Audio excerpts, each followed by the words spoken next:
listening to Radio Sputnik. Telling the untold.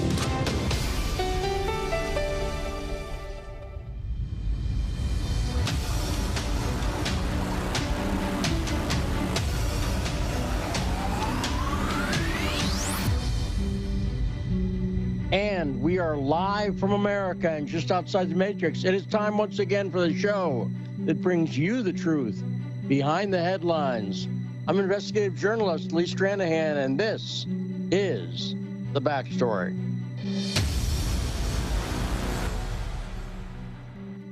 And we should have, let's try this. We are joined as usual by our intrepid producer, Rod from Philly. And I should have the Rod from Philly graphic. Oh, there it is. I'm watching the video feed too, Rod, among the things I do, hosting the show. And we have your graphic back. I don't know why it had vanished, but it's back. So say hi, and now people can put a picture to your lovely voice. How's everything going, everybody, and how you doing, Lee? I'm great. And now let me just ask you something. This is not exactly relationship advice, but tell me that I'm wrong here. You know, of course, Jennifer from Jersey, who calls in sometimes.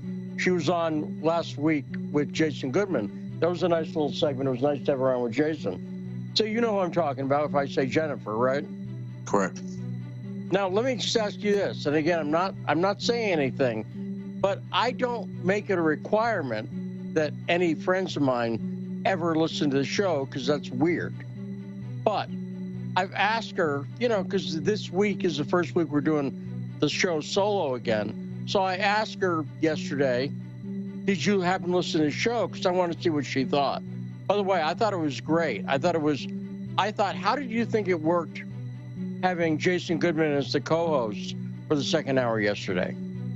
Oh, I thought that was good. I think it was interesting to have Tyler and Jason meet two people who have never spoken, but have similar people that they know connected to each other.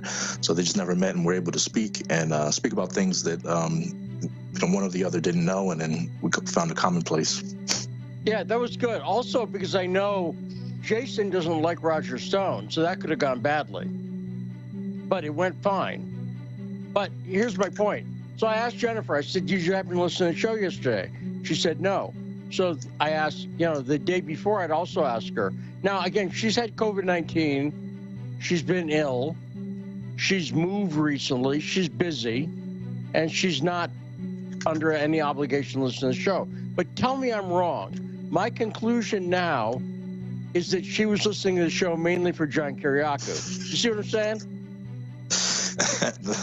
That might be true. No, I'm joking. I think she's just probably busy and recovering from her ailments and whatnot. Well, I left her that message right before the show. I said, my conclusion, and I think factually speaking, it's inarguable, is that you were mainly because she'd not listened to a single show without John Kiriakou, and she can't be the only one, right? I'm just saying. Correct. Yeah, I'm pretty sure people listen to John and whatnot. Well, I felt slightly weird today, Rod. I'll be honest.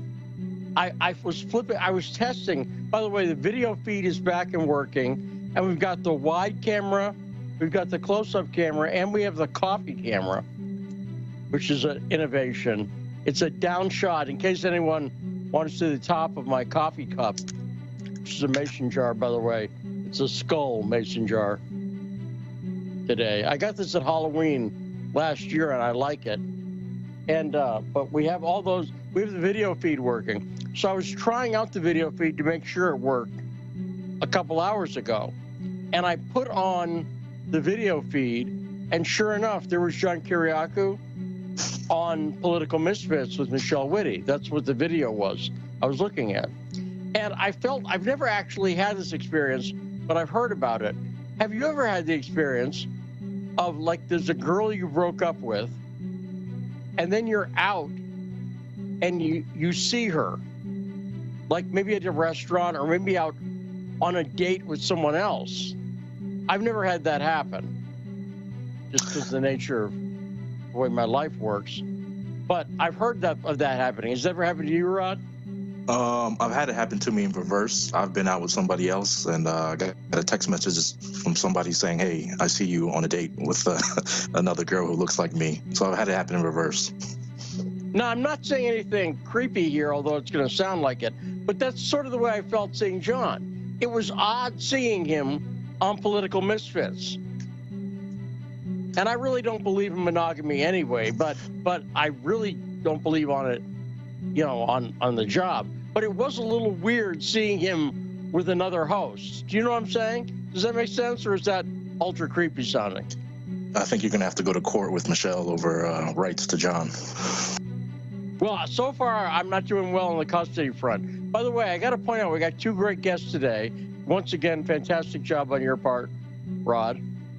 Carmine Sabia, the future co-host of Carmine Mondays here on The Backstory. Carmine will be joining us in the first hour. And in the second hour, it's the great Mark Krikorian from the Center for Immigration Studies, because I'll be talking about this voting rights stuff. And some of it, I think, does relate, certainly conceptually, to the immigration stuff in the form of what I will call an indetectable fraud machine, which is how these things work. I think you heard me talk about that before, right, Rod? Yeah, no, I've definitely heard you talk about it and explain it. And I think it'll be good for people to hear it from Mark Krikorian's perspective. And I'll try to explain it again, because I got some clips. We didn't even get to all the clips yesterday. But let me ask you this. Let me say the backstory first, get to the boom. Then I got a question for you. Then I got a question for our multifaceted engineer, Saul, who we can now hear. I don't have a picture of him. Maybe I'll make Saul represented by the cup of coffee. I'll try that. Maybe I'll try that. I'll just move it back, and then when Saul talks, I'll move the skull around. That's not creepy. But let me say it on the backstory. So first question for you in the slightly, do you think it's okay if we try to kidnap Carmine? Let me explain. Because he's on as a guest in the first hour. Is it possible that I just don't let him go and then he ends up co-hosting the second hour, so we get an hour tryout of how that's going to go? You see, kidnap Carmine Wednesdays. It might be possible. I know he's a busy guy. It might be possible. So, yeah, I guess we see in a few minutes. It's possible, but I know this about Carmine. If we've got him in the first hour, 4 to 5 Eastern, I don't think he does anything 5 to 6. I mean, I'm sure he does something. I don't want to make it sound like he just sits there staring at the wall with his mouth slightly agape. I don't think that's what's going on. I think he does something, but we'll see about kidnapping Carmine. Now, here's the question for our multifaceted engineer, Saul. You ready, Saul? Yep, I'm ready. Okay, wait, try that again. Let me try with the video. Go ahead, say something. Yes, I am ready. That's good. Okay. So here's what the question is. Now, okay. Saul, you know this, Rod, among other things, he's multifaceted because he's not only running all the doohickeys. I don't want to get technical on anyone, but we've got a studio full of doohickeys and gizmos. He's got to run all of those, but also he's the legal enforcer to make sure we're complying with the FCC. And as the great songwriter Steve Earle, who I'd love to have as a guest anytime, Steve Earle, big fan. And as he once said, F the CC. But I'm not saying that because it might get us in trouble. But that's a song by Steve Earle's F the CC. Let me ask you, but the other thing he enforces, not an FCC rule-ish, it's we can't play music, right, Saul? If I started to play a song, we'd get in trouble, right? Yep, we would. Unless you wrote it right now out of the top of your mind, and then that's it. Now, okay, so let me pitch it this way. So while we can't play a song for royalty reasons, not the FCC, not the FNCC, right? It's royalties, right? Right. The way we're licensed, we're not paying the music royalty, correct? Correct. Now, I can, and here, this is not the question, this is all set up for the question. I can, on the other hand, quote lyrics briefly, right? Sure. So if I mention lyrics, and I'm not, but if I sang those lyrics, that's when we get in trouble, right? Yeah, unless you sung a melody you made up. Okay, now here's the question I have. Can I do a William Shatner-like dramatic recitation of lyrics? Because you must have heard, Saul, you must have heard William Shatner's version of Lucy in the Sky with Diamonds, for instance. Have you heard that? Yeah. Yeah, it's great. I'm a big fan of William Shatner's dramatic recitations of songs. And if anyone's never heard them, just go to YouTube and look up William Shatner, Lucy in the Sky, and go listen to that. But his best one, of course, is, and we're just celebrating the birthday of David Bowie a couple days ago. His best one is the William Shatner version of Rocket Man. Right, Saul? That's his best one, right? Yeah, that's what he's known for. And it's a dramatic recitation. Now, Rod, do you have any idea what the hell we're talking about? I think I've seen that on Twitter, him singing some songs. So I don't know personally. I don't listen to it, but I've seen it on Twitter. So if I was doing dramatic recitation, Saul, is that safe? Yeah. No music, but just me going, you know, like if I did a dramatic recitation of the song Hotel California by the Eagles, it might sound like this. It might sound like me saying, mirrors on the table, pink champagne on ice. We are all just prisoners here of our own device. You see what I'm saying? Saul, is that safe? Or did we just get taken off the air? No, we're good. As long as you don't do the whole song, I think we should be okay. Yeah. And that was pretty dramatic, wasn't it? I moved to tears. Yeah, well, and I feel like burning something down. That's indicative of some deep emotional problems, but that's fine. We're not judging. Because, again, I've been in the psych ward, so who am I to judge? But let's speak of psych problems. Let's talk about, let's play clip 2 first, the one that's just people saying dramatic recitations of the terms voting rights.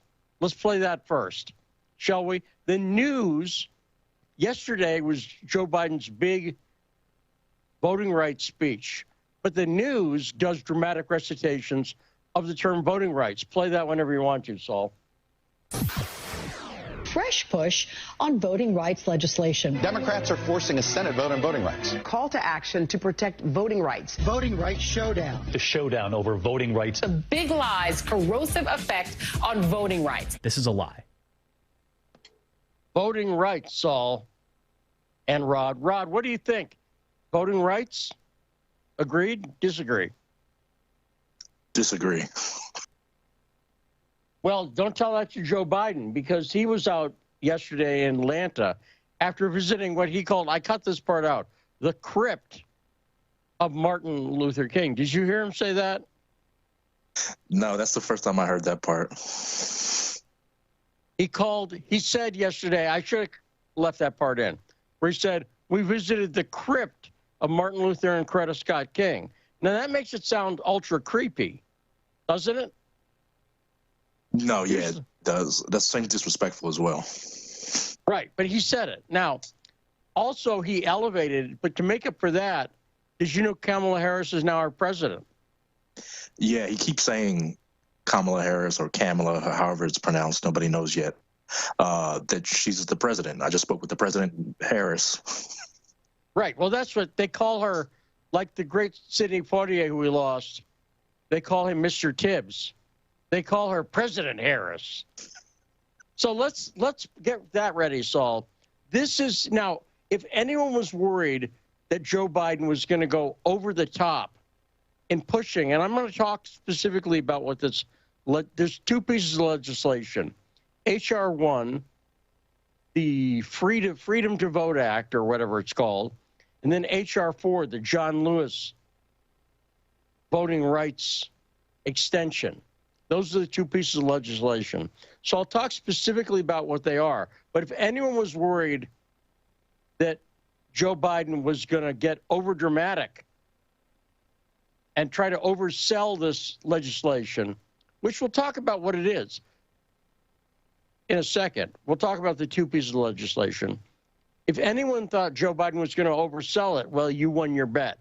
Let's play that clip of Joe Biden talking about this seminal, can I say seminal? I have to watch my emphasis on the syllables there, otherwise it sounds dirty, about this seminal moment in American history. Hit it, Saul. In our lives, in the lives of our nation, life of our nation, there are moments so stark that they divide all that came before and everything that followed. They stop time. They rip away the trivial from the essential. And they force us to confront hard truths about ourselves, about our institutions, and about our democracy. And the words of Scripture remind us to hate evil, love good, and establish justice in the gate.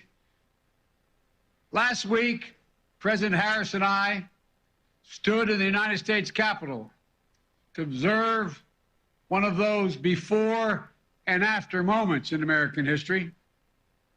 January 6th insurrection on the citadel of our democracy.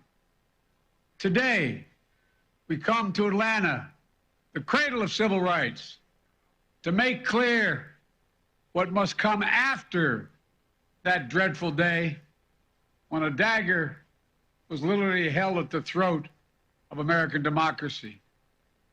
We stand on the grounds that connect Clark, Atlanta University, Morehouse College, near Spelman College, the home of generations of advocates, activists, educators, and preachers. Young people, just like the students here, who have done so much to build a better America. By the way, just as a hint, no students have done much to build a better America because they're students. Does that make sense, Rod? Like, you're not doing, when you're a student, you're not building a better America.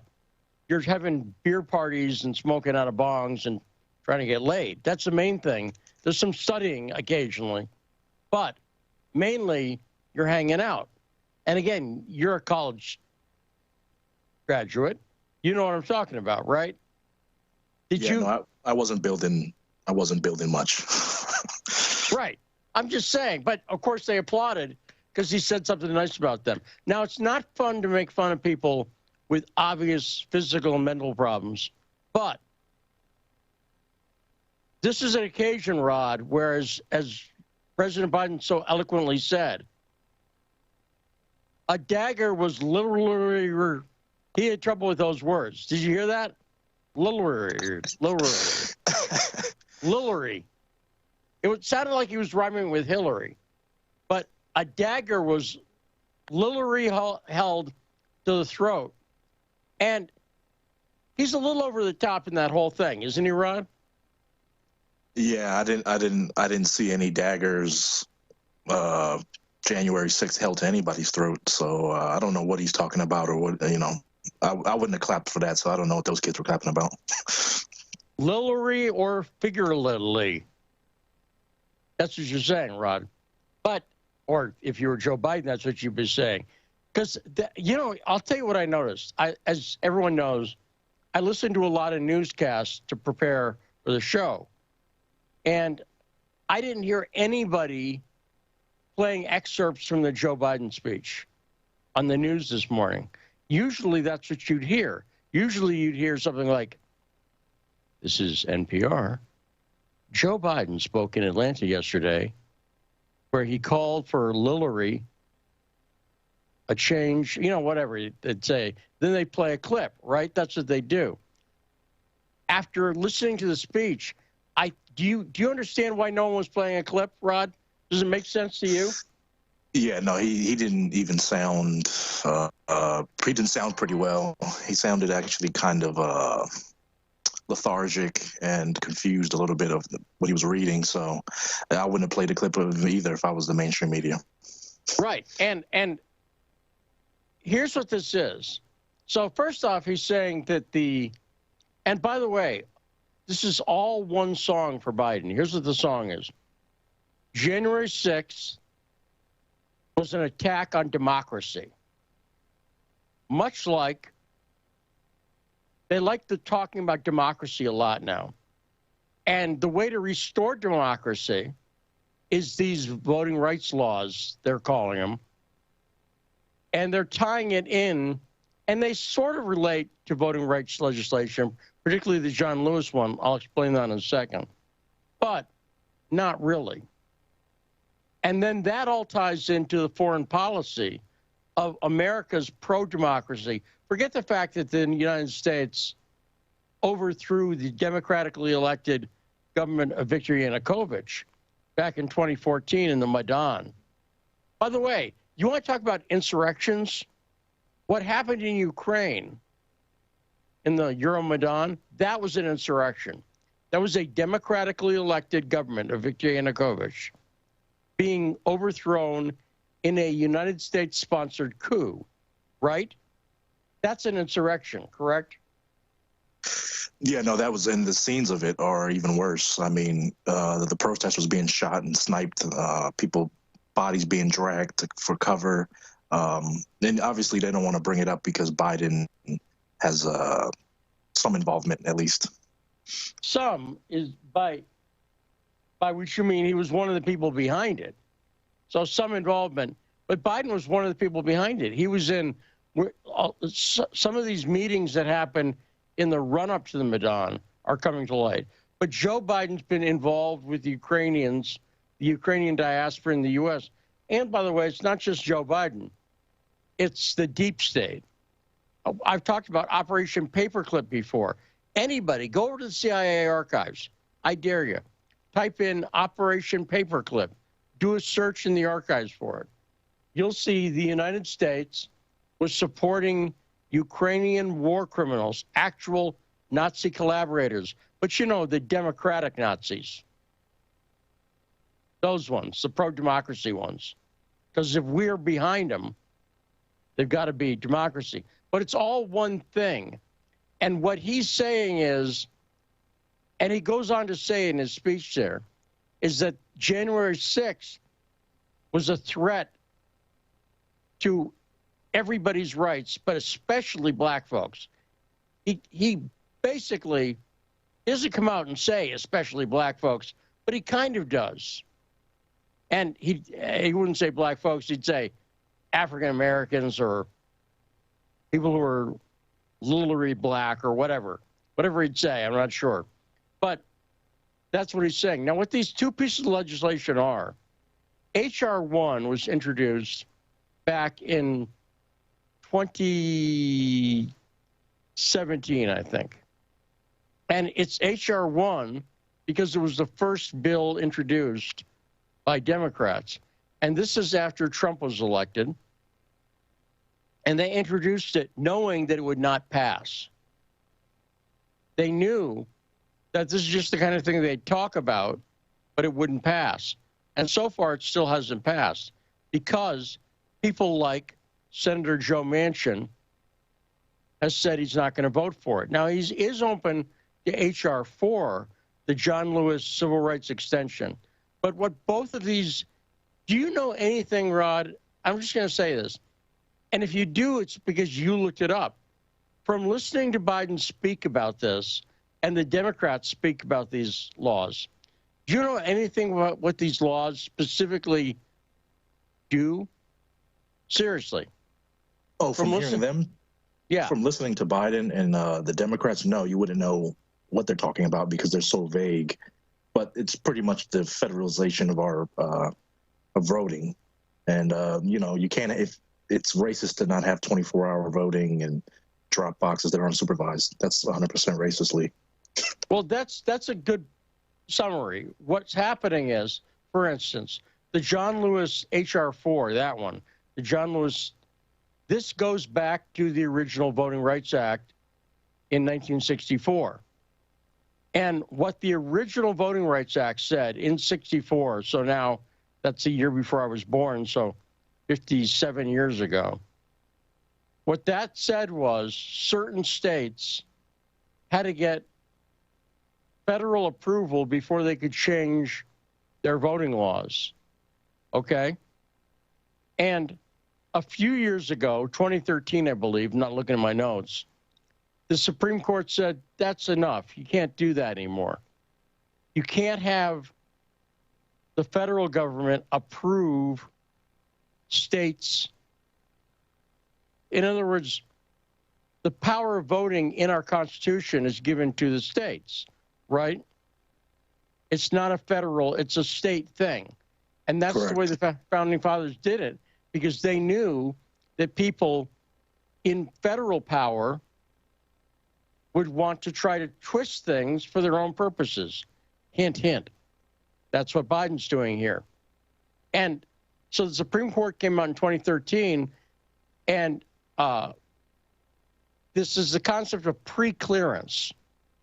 It's that if a state wants to change its laws on voting, it needs to be pre-cleared with the federal government, with the Department of Justice, for instance, with the Attorney General.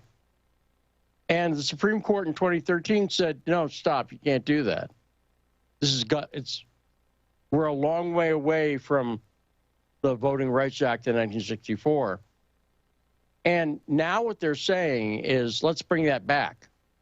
Now, here's the problem they've got, and I've not heard too many people, I've heard no one talk about this, which makes me wonder if I'm wrong on this.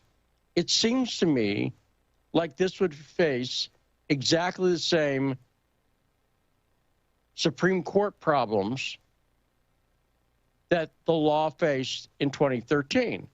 In other words, that it seems to me like if they pass the John Lewis civil, voting rights extension, H.R. 4, which is part of what Biden's calling for, that the Supreme Court would strike it down and say, no, we already ruled on this.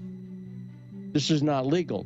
Now, what's interesting about it, what they're trying to say now is, if, for instance, they're trying to get around the Supreme Court decision, and they're saying, if your state had 25 cases of improper voter rules in 15 years, and I believe those are the numbers, then it needs to be pre-cleared. Now, you know what's interesting? This would require pre-clearance for states like the Democrat strongholds. And by the way, a friend of mine said, don't use the term Democrat anymore because they're the least Democratic party. And we've heard people come on and make that joke before, but he's onto something. He's right. So the Democrat pre-clearance would apply to California and New York. They would have to pre-clear. Okay? Now, I believe part of that is these are big states, right? And full of litigious people. So, in other words, all that is required to meet that bar, 15 decisions in 25 years, is some court cases where the court at some level said, yeah, that's a violation of people's voting rights. And apparently that applies. Do you know who slightly had to deal with this in the 64 legislation was the state I'm in, South Dakota. They had to get certain things pre-cleared. Under these new rules, they wouldn't have to get anything pre-cleared. Does that make sense? In other words, it's the bigger states, including California and New York, who have to pre-clear everything based on the standards that the Democrats are pushing. Does that make sense, Rod? Yeah, that makes sense. It's complicated, but it makes sense. It is complicated and it's odd because here's the dumbest thing about this dumb legislation, because it is dumb. Do you think the people who support the Biden administration, establishment Democrats, do you think they would want the Trump or the equivalent? Okay, the Bollert or whoever, pick your person, a future potential Sarah Palin administration. Let's say, because I'm trying to think of what the nightmare would be for Democrats. Do you think they want the federal government under Donald Trump or whoever they don't like making those decisions for states like California and New York? Rod, do you think they really want that? No, but I don't think they think that far ahead. I think that they believe Democrats are going to win forever. Right, which they're not looking at the polling numbers because we're in 2022. It's a mid-year elections in 11 months or so. By the way, speaking of the crypt of Martin Luther King, which is the worst horror series ever on HBO. But speaking of Martin Luther King, programming announcement, and you know this, Rod, and Saul does, this coming Monday is Martin Luther King Day, right? So we're not going to be here. So if anyone tunes in and this show is not on, it's not just because Jen stopped listening. No, that's part of it, but it's not the only thing. But it's Martin Luther King Day, and we get every federal holiday off. So we have no show on Monday, right? Right, Saul? Yep, no show. No show. And there's the music playing. Let's stop, and when we come back, we'll talk to Carmen Sabia, and we will attempt to kidnap him. That's all coming up on The Backstory.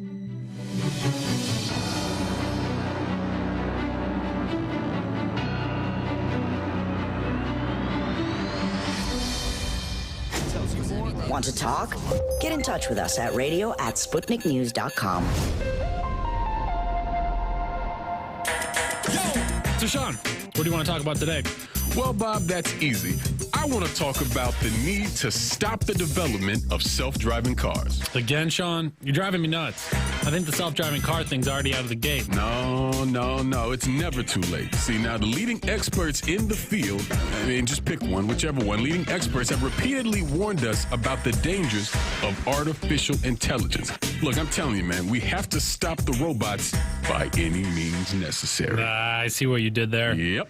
Tune into our show By Any Means Necessary daily from 2 to 4 p.m. Eastern Time on Radio Sputnik. And don't forget to call in at 3:20 p.m. to our studio number 202-521-1320. And if you miss us live, check us out on SputnikNews.com, Spreaker, iTunes, iHeartRadio, Spotify, or wherever you listen to podcasts and stay up to date on the latest political, social, and economic movements shaping the world around us. Feeling kind of blue, but maybe also kind of red, and kind of purple, and kind of alone? You've got a friend on Radio Sputnik. Tune into Political Misfits from 12 to 2 Eastern Time, Monday through Friday, for news, politics, and culture without the two-party bias. Catch us daily on 105.5 in Washington, D.C., or 102.9 or 104.7 in Kansas City. Or find us on Twitter, Facebook, YouTube, Spotify, or wherever you get your news. Are you bored? Are you lonely? Do you need a hug? Well, we can't give you that, but we can keep you up to date on Radio Sputnik.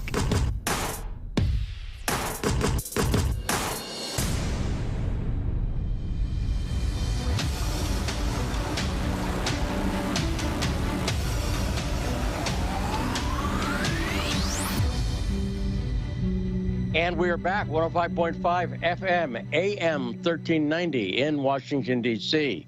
You're listening to The Backstory. I'm Lee Stranahan. Joining us now, great friend of the show and future guest co-host on Carmine Mondays, the great Carmine Sabia. Hey, Carmine, how you doing?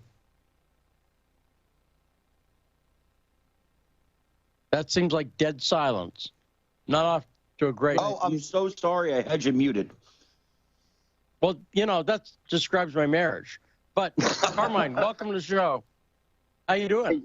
Can you believe the federal government has stepped in to stop me from co-hosting this Monday night? This Monday? I do believe it. Now, we were talking about kidnapping before, so let me get that out of the way first, okay? Because we're going to start having Carmine Mondays where you co-host. Absolutely, but right baby. now, you're not a co-host, you're a guest. Because it's just you and me. I am. Right? Unless we start interviewing Rod. So let me ask you this. Rod. If we don't let you leave, if we keep you on the line for the next hour, can you take over in a co-host trial in the next hour? Can you do that? Or, absolutely. There we go. That'd be great. So our kidnapping plot worked, Rod. I was set up. We don't have to put him in the wood chipper. That's good. So, Carmine, welcome. Now, we've got a lot of stuff to talk about, and we already played. I want to jump on real quick to the one thing you said before I got on, if I can. Yeah, of course. Go ahead. I've been saying this, not to. I haven't put it on Twitter or anything because I didn't know if I was correct. But it would seem to me that if you kill the filibuster or change the filibuster, go through all this, you pressure Manchin, you twist his arm, you pressure Sinema and all these other people, you get it passed. The Supreme Court's going to do what it just did. It's going to tell you this law is unconstitutional. The Constitution specifically states that the elections are up to the states. So it seems to me much ado about nothing. I agree with you wholeheartedly. Well, no, I think what they're planning maybe is they're hoping the decision will be made only by Sonia Sotomayor, who's proven so brilliant on the COVID-19 thing, where she says there's 100,000 children in dire jeopardy. And everybody, the Washington Post, when the Washington Post and Politico come out and say, when they fact check you and find you direly in error, Justice Sotomayor, but that's a problem. I don't know what the Democrats are thinking. And like you say, they're ready. Joe Biden said yesterday he's ready to get rid of the filibuster. Go ahead, Carmine. What do you think of that? Here's the issue with it, man, right? Democrats, the reason they want to pack the court, the reason they want their justices on the court, this and that, is because their justices do not go by the law. They go by their feelings, their emotions. That's how they rule. They're talking about, when I listened to oral arguments last week, I'm hearing about the pandemic and the cases and what the vaccine can do. Listen, I posted today, I am vaccinated, got my booster on Saturday, happy about it, right? But, because I believe they work, here's the big but, and I cannot lie. The big but is that that's not how you govern if the mandate is constitutional. Broccoli is good for you, but you can't mandate that people eat broccoli because it's good for you. You know, thank God. But broccoli's the greatest vegetable on earth. But actually it's second to broccoli rabe, which is better. But I say to you, they're asking all these questions about. I hear, Breyer, who thinks there's 730 million people infected in the United States in a nation of 310 million, and I'm listening to them talk about the effectiveness of the vaccine and how good it's working and how is it going to help people. That's not what the question is. You, as the Supreme Court, have one question you have to answer. Is this constitutional? And I said, and I warned this, you probably warned it, and every conservative in the world warned it when the Supreme Court gave the okay to Obamacare. Okay, now they can mandate anything. And that's what happened. Having health insurance is a great thing. When you mandate things like that is when you run into problems. And that opened the door, and you knew the Democrats were going to test it. And they're going to keep testing that door, by the way. No, and that's a good point. And that's why I've said one of the themes this week is that Democrats and Republicans both have problems, but Democrats are worse. They're both parties are corrupt. Yes. But in my mind, for a variety of reasons, including the things that Democrats will defend. Democrats will defend murderers consistently. Yes. They have no problem defending people who've done horrible things over and over and over again. Now, speaking of Republicans who are bad, though, Saul, let me ask you, by the way, this is pretty exciting. Our multifaceted engineer, Saul, ready, Carmine? Here's something you've never heard. Saul, say hi. Hey, Carmine, how's it going? Well, how are you, Saul? Good to meet you. See? Good to meet you, too. He was a disembodied spirit for a long time on the show, Carmine.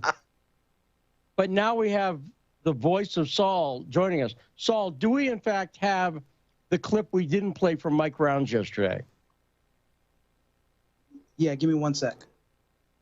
Okay. So Mike Rounds is a senator where I am up in South Dakota. He was elected in 2014, and I worked as a political consultant for a few candidates who were opposing Mike Rounds because they thought he was a rhino. Well, turns out they were right.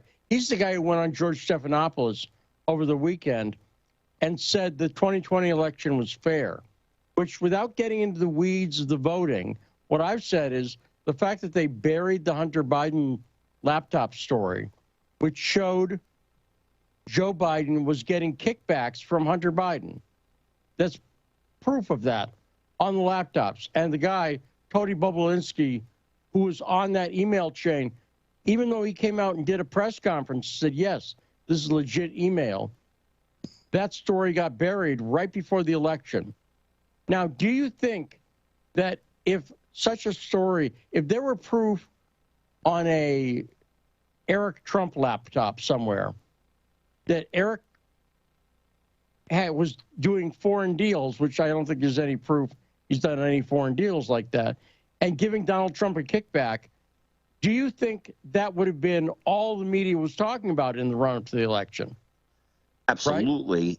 Absolutely. And Twitter wouldn't have banned it, and Facebook wouldn't have banned it. I mean, the interference they ran on that story was, I've never seen anything like it, where the media, the legacy media and the alternative media conspired to squash a story. And I mean, we've tried to post it. Of course, we did our part. As journalists, we did our part, and Facebook's algorithms killed it. If Hunter Biden's name was in the title, dead story. Nobody could see it. So and I've talked about Dave, and I was talking to a friend of mine and trying to send her information on privately in private messenger chat on Facebook, and they censored. I sent her a link, and after a half hour, she was like, "Are you going to send that link?" And I was like, "I sent it." They literally wouldn't let me send a link to the Hunter Biden story to my friend privately. Think about that. Think about that. That was the most, until this pandemic, that was the most Orwellian thing I had ever seen.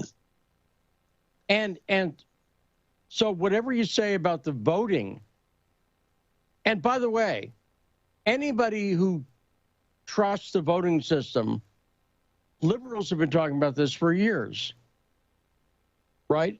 But suddenly Joe Biden gets in, and this was the fairest election in the history of mankind. So Mike Rounds, this Republican from South Dakota. And you can't talk about it, and you can't talk about it either. Well, let's hear. We played a couple of clips yesterday, and I went off on Mike Rounds, who I don't like anyway. But let's hear Mike Rounds this past Sunday and see what you think of. Here's a clip we didn't get to yesterday. Mike Rounds on George Stephanopoulos' ABC show this past Sunday. Hit it, Saul. Just to be clear, then, if the Department of Justice comes forward with evidence that President Trump was indeed complicit, more evidence that President Trump was complicit, you'd support prosecution? In this particular case, it's not going to be up to a member of the Senate to support prosecution. What it's going to be is it's up to the Justice Department to make that decision. And every single person who is accused of a crime is considered innocent until proven guilty. We all know that. The same thing with a former president. So if they think they've got that, they can bring the evidence forward. In my opinion, they haven't done that yet, and it's going to be up to them to make that case. But that shield of the presidency does not exist for someone who is a former president. everybody, you, me, everybody in this country, is subject to the courts of this country. Separately, could you support President Trump if he runs again? I'm sorry? Could you support President Trump if he runs again? I'll take a hard look at it. Personally, what I've told people is I'm going to support the Republican nominee to be president. I'm not sure that the eventual nominee has even shown up yet. There's still over 2 years to go. We're going to focus on the next election cycle. It's critical that we take back the House.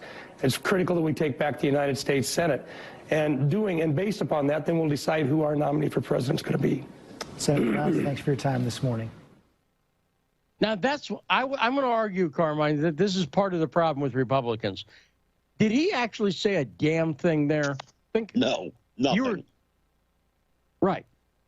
So comment on what you just heard, Carmine. Well, there was also more. I don't know if you played the clip about him talking about. I don't know if you played the clip about him talking about how the election was so fair and this and that. Also, but, oh yeah, yes, yeah, we talked about that yesterday. Yes. I mean, what's the comment on? What's the comment on, Lee? He sounded like every mealy-mouthed politician you ever heard in your life. He gave no answer because that's what they do. One of my favorite clips from Family Guy is when Adam West is the mayor and the guy asks a really hard question and he's like, I appreciate that question. I like tough questions because without questions, all we have are answers, and that's not a way to run a government. And then he sits on the guy's lap, and the guy's like, I like him. You know, he gave no answer. That's not an answer. And he's a politician's politician, okay? So I think he's a spineless jellyfish. I think so many of them are spineless jellyfish, wishy-washy. And the thing is, whether you like Trump or you hate Trump or you're indifferent on Trump, Trump wasn't that. And that's the difference. You ask Trump a question, you're getting an answer. And just come out and say, would you be honest? Would you have respected Mike Rounds more if he'd said, I am not a Trump fan. I would not support him. And absolutely. I hope someone else comes along. Would you like him more, even if you don't agree on that point? Absolutely. At least it's definitive, right? At least it's honest. And by the way, I don't know if he's not paying attention to the polls. The 2024 nominee has shown up. There's not even any competition. It's not even a question. No. Donald Trump is the nominee. Let me ask you a question about this, because we talked about this a little bit yesterday, too. On the issue of COVID-19, I'm going to argue that a guy like Rand Paul has been far tougher and more consistent than Donald Trump, yes. Period. Yes. Do you agree with me on that? I do, however, and here's the thing about consistency. I also am vaccinated and boosted. I also have, I'm sure you saw my post on Twitter today. And I said, look, if me being vaccinated and boosted makes you feel more comfortable to get vaccinated or get boosted, then I'm gonna share that information. But I'm not going to tell you I don't support mandates, and I'm not going to stand for mandates. It's a different thing. Trump kind of goes back and forth on this. He talks about the vaccines and the boosters because he wants to, because he can take credit for it because he was the president and warp speed, got it developed. And so he wants to take credit for it. At the same time, he's dealing with an audience that doesn't want to hear it. Now, for me, I have lost followers because they get mad at me for saying it, but I'm still consistent about it. I still say what I mean, and I mean what I say. I think that my mom taught me that when I was a little kid. May she rest in peace. She said, always say what you mean and mean what you say. And I try to do that, and I try to be consistent. And I think, where Trump has failed, see, here's the problem.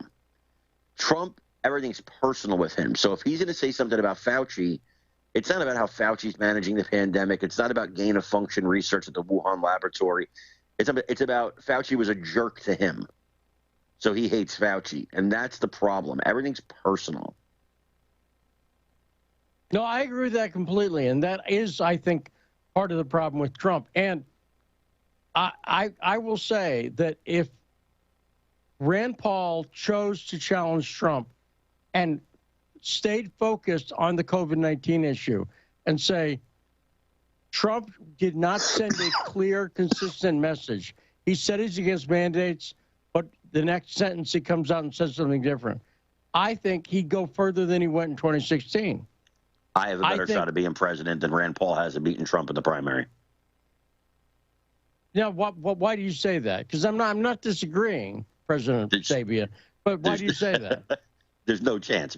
Trump he's the nominee. Unless he decides for some inexplicable reason to not run, he's the nominee. Nobody. There is nobody, not even DeSantis. Nobody's going to challenge him legitimately for that nomination. It's not going to happen. And in challenging him for that nomination, you can literally kill your own career in the process. Well, because Trump will go after you. He will destroy you. I would say on the COVID issue, I actually think Trump is vulnerable because I've heard enough people talking about it where it seems to me all of the problems with Trump come out in this. And I'll tell you one problem I think with Trump, and I never hear anyone talk about this. I said this on Twitter the other night. So I'm going to say something that a lot of people, particularly if you're a Trump hater, you won't get it all. But I know you will because you're not a Trump hater. You were a Trump supporter, and you don't hate the guy. But I think one of Trump's biggest problems, is he wants people to like him too much. Yes. Oh, absolutely yes. Absolutely, and yes. So you know what I'm talking about, because that sounds like the opposite of the way Trump likes to come off. Like he's independent, he'll say whatever he wants, which is true, but he does really want people to like him. Am I right about that, Carmine? Psychoanalyze former president. Go ahead. I was just having this conversation with somebody the other day. It's absolutely true. He's addicted to the adulation that comes with it, right? And I think, like I said, the nomination is his if he wants it. Sometimes I wish there was somebody else that would take that spot, because I think, he's too much about himself and wanting to be loved. And hey, look at this vaccine I helped do, and he doesn't get any credit for it. And I know that must drive him nuts. And so he definitely wants to get everybody to like him. I agree with that a zillion %.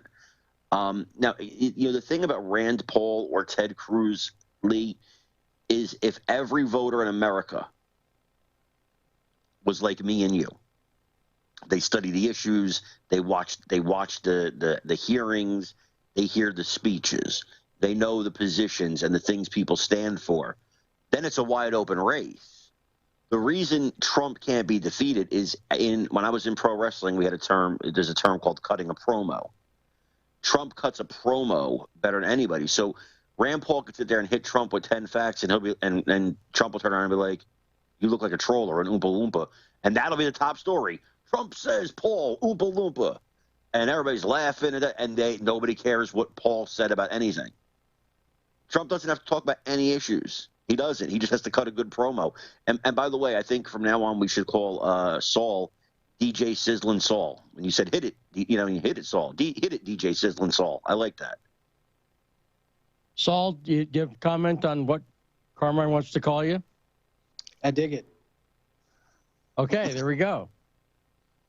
We do have aside from having a great audience on the show, we got a great crew, we got a great team, and always have. Our multifaceted engineer, Saul, who not only protects us from the FCC, Carmine, but also knows a lot of times when I get stuff wrong or I forget things, Saul's in there for the save, which is always great. So it's nice to have his voice on the show. And, of course, when I called you, Carmine, and said, I asked you, would you like to come on as, co-host on Mondays for Carmine Mondays? One of the things you commented on is you thought it would be fun to work with Rod, our interpretive producer, correct? Yes, I love him. No, me too. And so when I say we've got a great crew, that's not me pandering like Joe Biden. We really do have a great crew here on the Backstory. Definitely. And now, so there's a few places we can go from here, but this is going to be interesting. Joe Biden has said that his signature focus is going to be getting voting rights legislation passed. Surely you've seen that. Yes. I still think it's an open question about whether they're going to get it. The fact that they need to get rid of the filibuster indicates they can't pass this normally, right? Correct. So do you think the Democrats are going to have, I got to be careful. Again, it's FCC rules, so the sack, shall we say, to get rid of the filibuster. Do you think they're really going to do it? No, I don't. I think the linchpin, I think the one that really nobody's paying attention to, the one that would be the hardest one to bend is Sinema, because Sinema don't care. And Manchin knows that if he does it, that's the end of his career. He'll never get elected in West Virginia again if he does that. It's not going to happen. It's not going to happen. And again, if it did, I think the Supreme Court would strike it down anyway, which is probably what Manchin and Sinema are thinking. They're in pretty kind of still red states where they're going to be like, hey, look, I'm going to kill my career. And then this thing goes to the Supreme Court and it gets shot down and I did it for nothing. Now, let me ask you, Carmine, have you ever heard me talk about the indetectable fraud machine concept, that idea? I have not. Okay, so here's what we'll do. We're going to go to a break in a minute here. And then when we come back at the top of next hour, I want to explain, and it's good. You've never heard it before, so you're hearing this for the first time. I'm so excited. And I think it's a very important concept. It's one I came up with years ago when I was covering the Pigford Black Farmers case, working with Andrew Breitbart, which was the first time I noticed the existence of an indetectable fraud machine. And all of this stuff about voting rights, and later in the show, Mark Krikorian, are you familiar with the Center for Immigration Studies? Oh, yeah. Carmine? I didn't know you were talking to somebody else. Yes. Center for Immigration Studies, the only pro-legal immigration think tank in D.C., the only one. And Soros has funded a lot of pro-illegal immigration think tanks. They're all over the place. Yeah. You can't throw a rock in D.C. without hitting one. And if you throw it hard. But Mark Krikorian will be with us. And one of the reasons I'm glad Rod got someone from Center for Immigration Studies is I want to talk about this idea of an indetectable fraud machine because it comes up in immigration as well. But I want to run, so this is good, because I'll be able to run the concept by you who's never heard it before. Yes. And we'll see if I make any sense on this idea. By the way, just for the audience to know, when they say they're fighting for voting rights, that's a lie. They're not voting for voting rights. They're fighting for universal mail-in ballots, and they want to put it in such a way that the Democrats will never lose an election again. This is not about rights. There are no laws currently in the United States being talked about in the United States or proposed in the United States that makes it harder for a black person to vote than it does for me to vote. That's the truth. And anything else you hear is nonsense. And we'll talk about one of the indetectable fraud machine, constructing that, building the indetectable fraud machine is something that the Democrats have gotten very good at. So we'll explain that right after this. Let's go to a short break. We're at the break time, right, Saul? Yes, we are. There we are.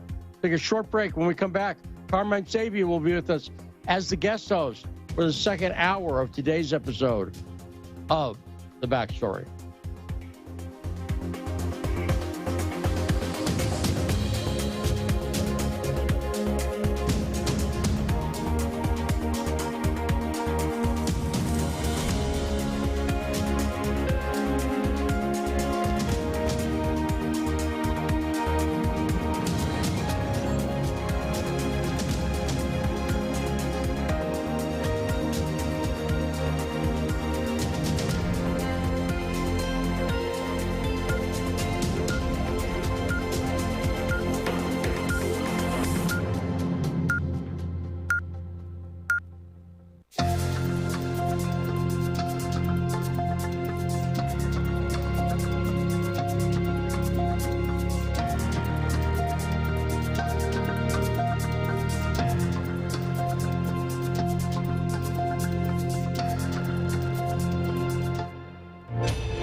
listening to Radio Sputnik.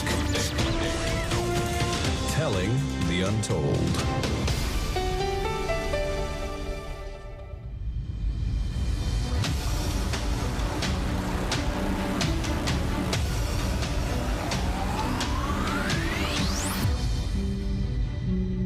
And we are back. It is time for the second hour today of the best damn radio show in the world. The show that brings you the truth behind the headlines. I'm investigative journalist Lee Stranahan. This is The Backstory. And it's official. We've kidnapped Carmine Sabia. He was our guest in the first hour, and he's always a great guest. And he'll be our guest host for the second hour, when our guest will be the great Mark Krikorian from the Center for Immigration Studies. But you That's said all coming up. You said you're investigative journalist Lee Stranahan, but you failed to mention I'm sexy journalist Carmine Sabia. There we go. Again, I already said enough stuff today that's got the potential for creepiness that I decided not to do that. It's The Backstory.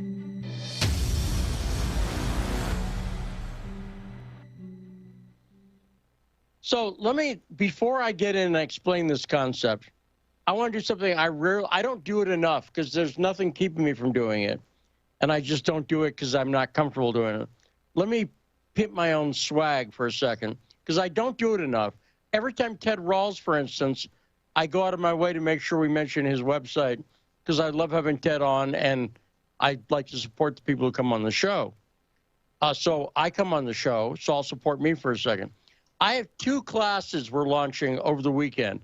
One is, we did a seminar, a live seminar for Citizen Journalism School back in 2018. It was the Citizen Journalism and Activism Conference held in Washington, D.C. It was about 8+ hours of training. And, Carmine, that was infiltrated by Comedy Central, who got into the seminar under false pretenses, then filmed it and used it on a smear of me and the work that I do.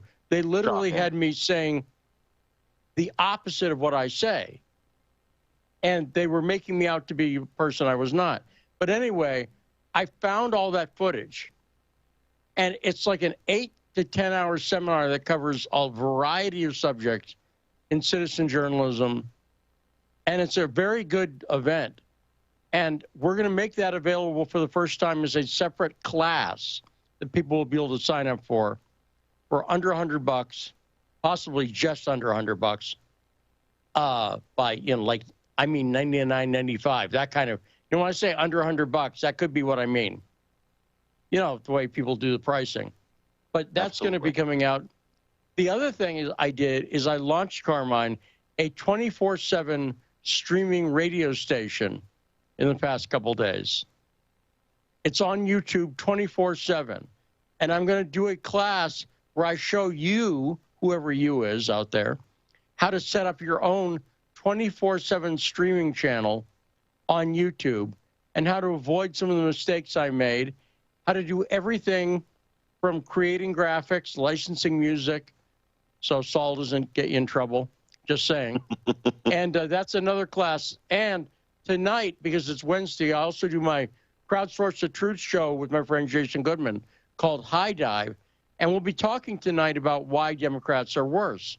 And I'll be talking about that. So there's me pimping my stuff, Carmine. You should do a podcasting class. I'm going to. I've got a bunch of classes that are on deck. And one of them, podcasting is one of the modules in Citizen Journalism School, and we'll have info on that. I'm also going to have a fairly quick course in developing a podcasting personality, which is going to be about how to work with the microphone, how to modulate your voice, and so on, that kind of stuff. So we do have some classes. Thanks for mentioning that. Carmine. There's a lot of senators who should take that class. Yes, they should. I've said this before. A friend of mine pointed out a few years ago, for people who speak for a living, politicians, one of their jobs is to talk. They are almost to a person awful speakers.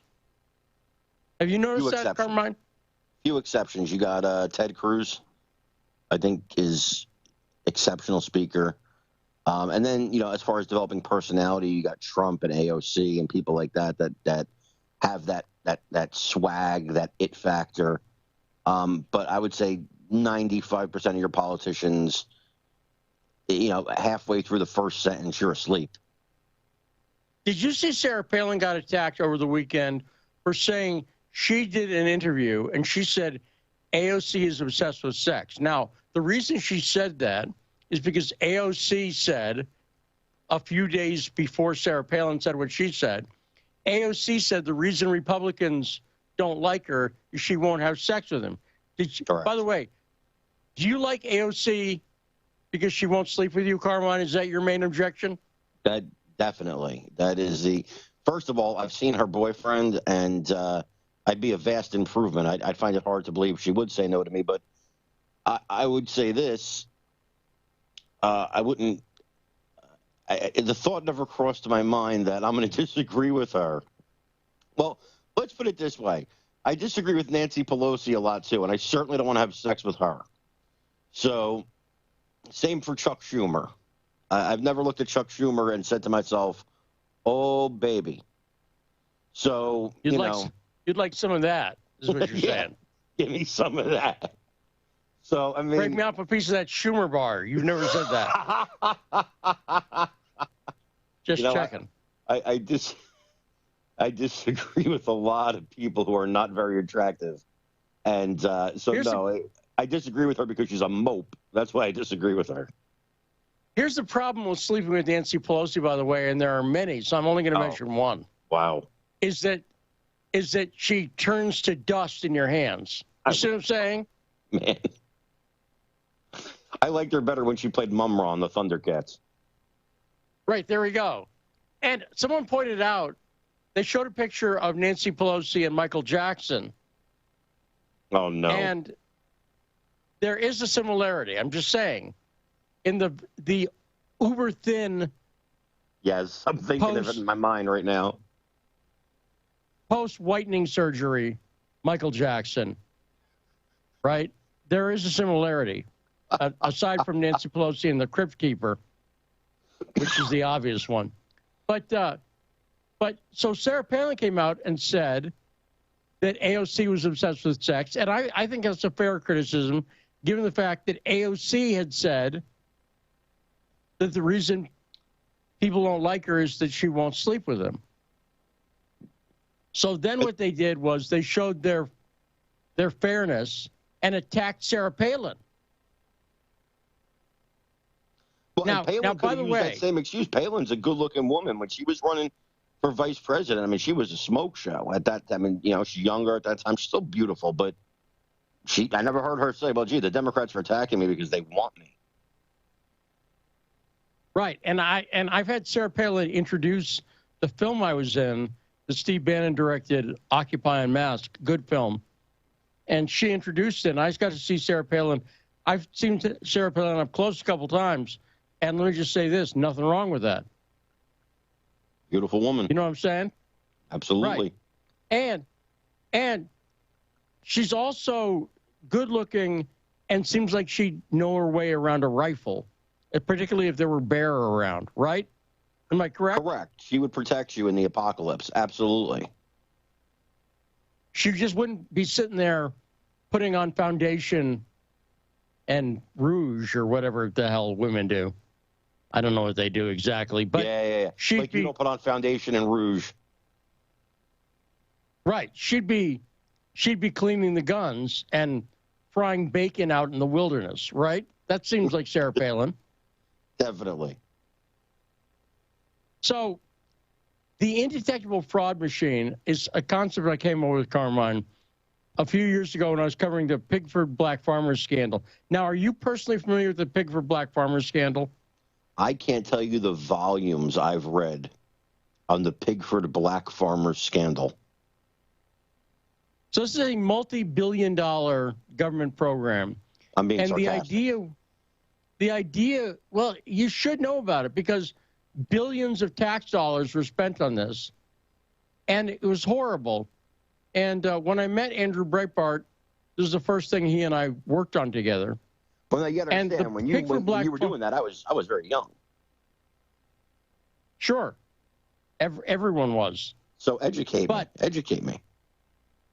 Well, so, and let me explain it briefly, but I'll explain the arguments that were used against it, and they'll start to sound familiar, even though you're not familiar with this case.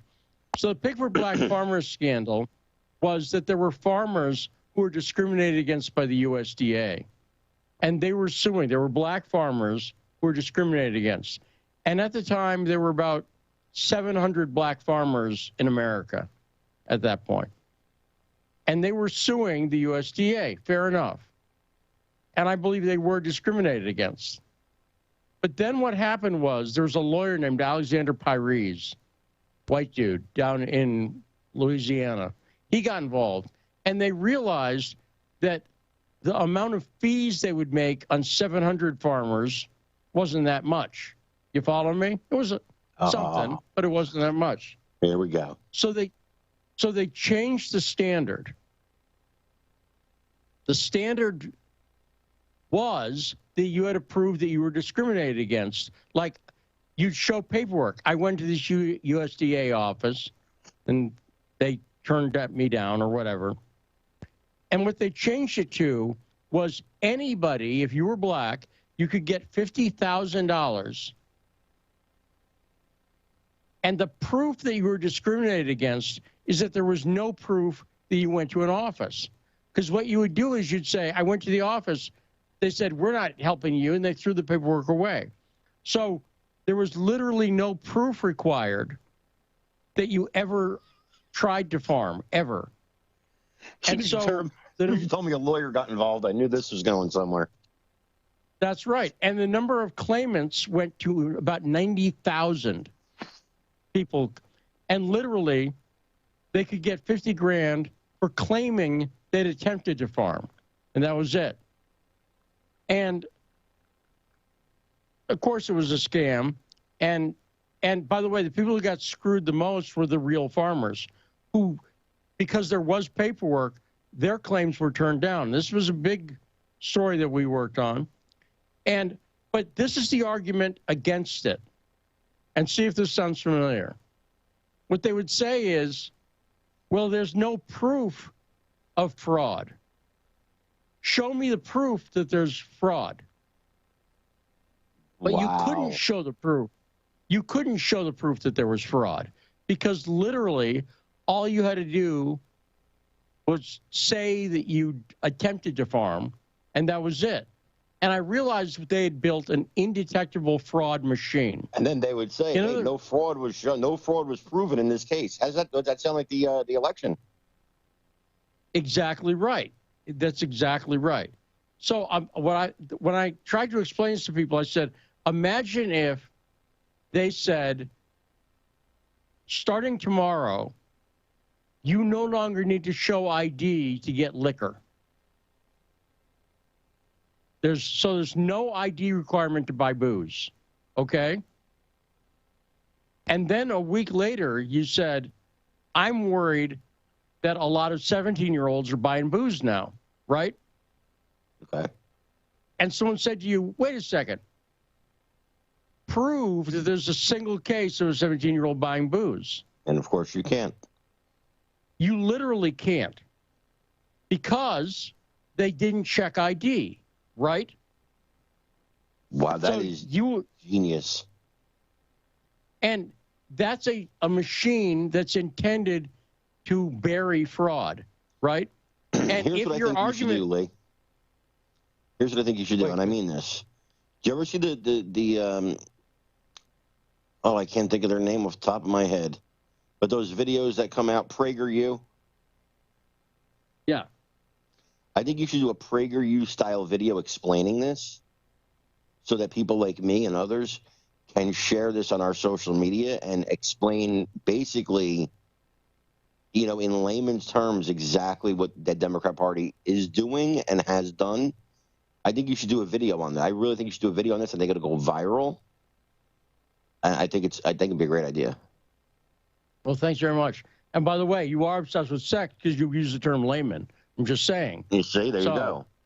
So AOC may be onto something. But this indetectable fraud machine, I realize that, and how many times have you heard when you say, I want there to be voter ID, do people come back and say, well, there have been no cases of people being arrested?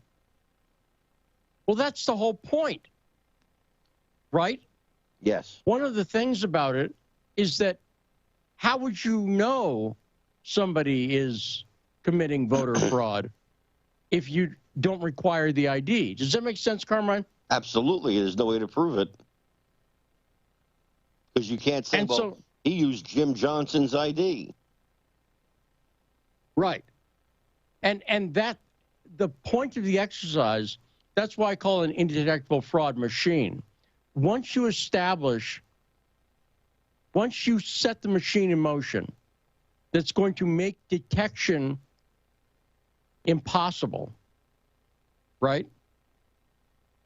Because the way you do it otherwise, the way you catch 17-year-olds trying to buy booze now is they show a fake ID, right? Correct. And if it's a bad fake ID, they get stopped and the cops get called and so on and so forth. But if you don't even require to show the ID, and then let's say you, a 17-year-old Carmine Sabia, went in on this imaginary alternate history, and then the first thing you did was, and remember, there's no requirement in this alternate history that you show any ID. So if someone calls up and says, I think we got this guy who's 17 here, he looks young, what you do, Carmine, is you'd say, this is racism against Italians. You follow me? And if you say racism, that, by the way, that ends the debate. Everybody has to shut up then. That's right. And that's what's happened. In other words, the reason you suspect fraud, they did this in Pigford. I got called racist, and we nailed the story. So we did have proof eventually. You know, as a journalist, it's hard to figure out how do you respond when someone says there's no proof of voter fraud? How do you respond? Yeah, sure. How do I respond to it personally? I say, well, okay. I mean, I've always said, well, it's a hard thing to prove. It's a hard thing to prove. I said, but I look at reality and common sense. I look at Joe Biden, who couldn't draw flies if he was dipped in manure and covered in honey to his rallies. And he got the most votes of any president in history, more than Obama. People were fainting in the aisles when Obama came out. More than Trump, who filled the arena. This guy got 81 million votes. I use the law of common sense. Here's the thing. The thing is, Trump is right about what happened in 2020. He's right about it. But you can't prove it. And you can't, and here's the big problem, Lee, you can't even question it because they'll kick you off Twitter and they kick you off Facebook and Google will demonetize your website. And that's it. You're not allowed to speak about it. It's the big lie. That's what they're calling it, the big lie. The media you know how calls I it. Cringe when I hear them repeat that phrase again and again? Oh, the big lie. Proponents of the big lie. Jake Tapper's going to have the big lie tattooed on his cheeks. Oh, it's the big lie. You got the big lie. You know, you talk about the big lie. Trump's talking about the big lie. And it's, first of all, it sounds like something you would tell a kindergartner class to say. Everybody say the big lie. Remember to say the big lie tomorrow. And all the journalists on all the networks call it the big lie. I mean, it's comical how people can't look at that and laugh at these so-called journalists who are just puppets at this point, just making fools of themselves. And Carmine, we're going to go to calls 202-521-1320. We're going to go to Tree for 1 second. But first, I'm going to make the dirty Jake Tapper joke that everyone's been waiting for, because you made the comment that Jake Tapper should have the big lie tattooed on his cheeks. I assume you meant his buttocks, correct? That is correct. Okay. you don't want to see what he has to do to make it say the bog lie. Now you think about that. Oh, dude. That's disturbing, I know, but that's what they pay me for. 202-521-1320. Hey, Tarif, what is on your mind? Thank y'all for taking my call. First, I'd like to say free Julian Assange and the NIH need to be investigated as quick as possible. But it seems like that's going to happen around, when the GOP get back the House and Senate at the end of the year. Julian Assange, The GOP. Wait, have you gotten any indication that anyone except maybe Rand Paul, forgive me, would ever investigate the NIH? Name 3 Republicans who've talked about they want to investigate the NIH. Are there 3? I could think of people that would join on with them. Yeah, but is anybody talking about it? Anybody? No, they're cowards. Right. So that's what I'm saying, Tarif. I don't think the Republicans getting in office is going to do it, but go ahead. All right, well, there is upon us to keep on pushing it, though. You see what I'm saying? Okay, Thomas Massey retweeted a tweet from 2021 saying that Julian Assange and Snowden and a guy that was dealing with the dark web, his name that started with a U, need to be pardoned. He retweeted it yesterday, so that was a good thing that at least, he won't Julian Assange to be pardoned. In a newspaper in Australia, like a main newspaper in Australia, had in an opinion piece printed out something in support of Julian Assange that all journalists in Australia should support him, which is a good thing. And, all journalists in Australia should support Julian Assange in Australia. So we got to keep on pushing for that man freedom. We can't let him pass in prison. We got to get him out so the truth can continue to live on. Freedom of speech is for everyone, not just for Democrats or Republicans. It's for everyone. Amen. Yeah. So yeah, that's what I was calling for, and also the FBI need to be properly investigated from the 60s dealing with COINTELPRO until present day. You got some strange things going on in this country. We just can't sit back and just do anything. So we got to be the investigative journalists. You know what I'm saying, to do the proper work, because it seems like the government ain't really doing it. It's going to have to be falling on our shoulders to keep things to have transparency in the government. Well, that's the problem, isn't it, right? The people doing the investigating are the ones investigating themselves, and they find nothing wrong. The investigators are investigating themselves. That's the same thing with the media. The media checking itself is weird. Yeah. Like, what if, in my imaginary scenario about buying booze, what if they said, well, you have to check your own ID at home and make sure that you're 21. Then you can buy booze. It's true. He raises good points, and he's right about Snowden and Assange, too. I think, when whistleblowers who are reporting things that you want to jail them because they just reported things that make you look silly. Okay? He's not a spy. They whistleblower. I mean, how many times you hear the word whistleblower when President Trump was in office? This whistleblower, that whistleblower. They were heroes, right? But they want to hang Snowden from the gallows, and they want to hang Assange next to him for being a journalist. I mean, would Woodward and Bernstein have had to live their lives in prison if it was this day and age? Because, I mean, would they do that Assange didn't do?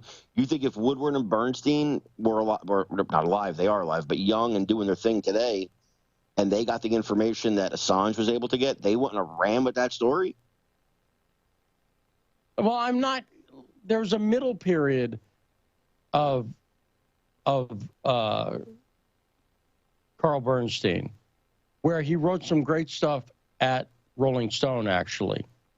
But aside from that, both these guys, Woodward and Bernstein, Bob Woodward especially, is an establishment. He's completely co-opted. And I think there are real questions. First of all, when you about say Woodward, Watergate. Well, yeah, we should talk about that sometime. But when you talk, because you're right about that. But when you talk about Woodward, this guy has made a living, made a lot of money, talking about, and I'm telling you, Lee, you could be like, I have a pimple on my butt cheeks. Oh, that reminds me of Watergate when there was a pimple on the butt cheeks of Everything that's worse than Watergate. That's the same as Watergate. It was how many? You're living your life on this decades ago. Find something else to compare it to. He went on TV with Trump probably every week of the presidency. This one's worse than Watergate. This one's worse. Everything. Trump has 2 scoops of ice cream. This is worse than Watergate. Everything he did was worse than Watergate. That's all he could say. Yeah, no, he is a one-note singer on this. But the Watergate stuff, when you look at the involvement of the CIA and E. Howard Hunt, for instance, in Watergate, it raises real questions for me. And Ben Bradley, the way he helped cover up the affair between Mary Pinchot Meyer and JFK, that's another story. And I'll bring the audio for that sometime. I don't have it offhand, but I've talked about it before. But, you know, one thing I want to mention, thanks for the call, Sharif. Sharif is one of our great callers and very consistently defending Julian Assange every day. But I'll tell you the real threat in Australia right now is this Serbian tennis player, Djokovic, right? This is the guy who's threatening Western civilization right now because he's iffy on vaccination, right? Right, Carmine? That's what's happening. Did you see how... I live in terror of him. Did you hear Howard Stern go off on Djokovic the other day and said he should be thrown out of tennis? Why do people care? When did Howard Stern become the voice of the establishment? This is a guy who made his career on going against everything the establishment does. Now he is the voice on any issue. He's the voice of the establishment. Well, I'll tell you, part of it, I blame Baba Booey, because Gary Delabate is a big Democrat, and he's a big Democrat supporter. But I've told the story before. I'll tell it again, because I probably haven't told it to you. I worked with Andrew Breitbart on the Anthony Weiner story. And before it came out, and Andrew, like me, was a big 80s Howard Stern fan. And Andrew and I used to talk about that. So when Andrew had the photo that was the full Monty of Anthony Weiner, does that make sense? I knew about it a couple days before it came out. So I said to Andrew, would you like to go on Howard Stern with this? He said, I'd love to. So I knew somebody peripherally connected. I'd done a demo for Howard before. And I knew the guy who was his tech guy. And so I got through the Howard Stern show. And I said, Andrew Breitbart's about to come out with this info on Anthony Weiner. He would love to come on the show. He's a big Howard fan. They turned it down. Wow. Carmine. Wow. They could have had, this is how Andrew ended up on Open and Anthony. But for 2 days before that, I was talking to Howard Stern show back and forth, and they weren't interested because they didn't want to expose Anthony Weiner, a top Democrat. Does that make sense? That's you see, I mean, and people think that he's fair and square and telling, like, you know who would have had that story on? Joe Rogan. Absolutely. Even if it was somebody who Joe Rogan liked. Correct. And the point is, they told me, because I used to work with Stuttering John, too, when I was over at NBC, and Stuttering John was the co-host, the announcer for the Tonight Show. I used to talk to John basically daily. I always got along with John.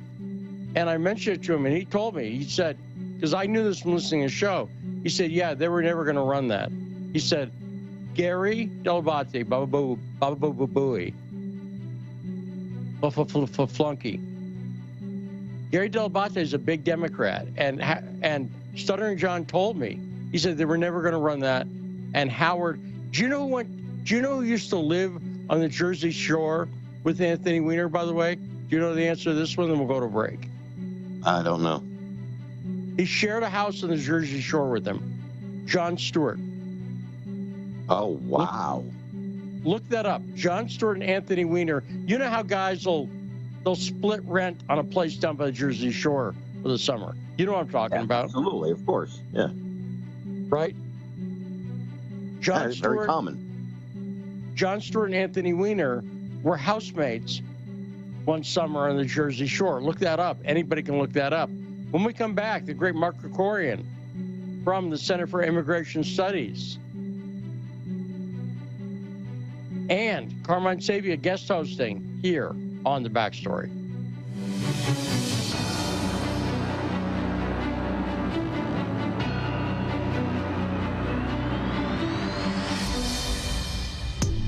Stuck in traffic? No problem. Stay informed. Stay tuned to Radio Sputnik on 105.5 FM or 1390 AM in the Washington, D.C. area. Need more? Follow us on Facebook or check us out on SputnikNews.com. When the going gets tough, the powerful want propaganda. But we won't let them cancel the facts. Whether you're woke or drowsy, we know that you can handle the truth, and we're giving it to you every morning. Fault Lines with Thomas and Stranahan every Monday through Friday from 7 to 10 a.m. Eastern. Your first stop for sanity in a world gone mad.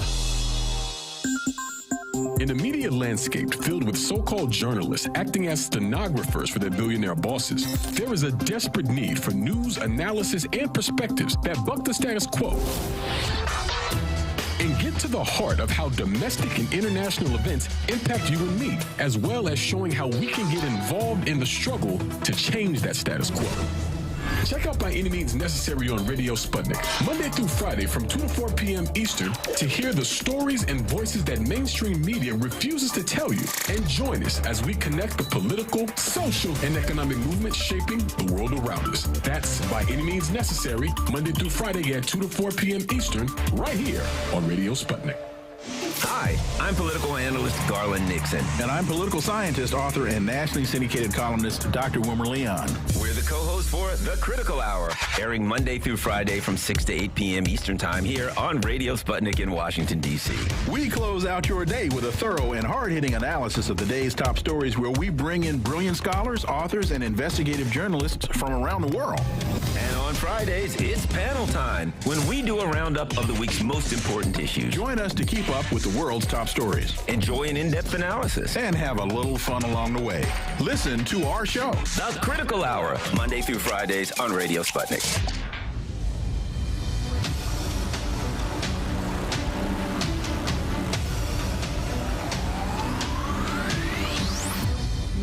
And we are back, 105.5 FM, AM 1390 in Washington, D.C. You're listening to The Backstory. I'm Lee Stranahan with my co-host, Carmine Sabia, who will soon be our regular Monday co-host on Carmine Mondays here on The Backstory. Right, Carmine? That's the plan, correct? Absolutely. I'm looking forward to that, Carmine. The world needs more of me, Lee. So let me, it does. Now, let me tell you how this goes. So when Mark comes on, generally speaking, what I'll do is I'll start and I'll ask the first question. Then when Mark gets to, finishes his answer, then you got a question for him. You just jump in and follow up with that. And then I'll do the next one. Does that make sense? Makes sense. I've been doing interviews for a long time. So it's like how you and Kiriakou did it. It's the same thing. Exactly right. Yeah, where we, try to do that. And then occasionally I'll jump in and make a dumb joke, because that's what I do. Me too. And perfect. And so joining us now from the Center for Immigration Studies, the great Mark Krikorian. Hey, Mark, how you doing? I'm doing fine. The world needs a lot more of me, too. There you go. It does. It does. And it needs a lot more of the Center for Immigration Studies, the voice of sanity in immigration. How long have you guys been doing this at the Center for Immigration Studies now?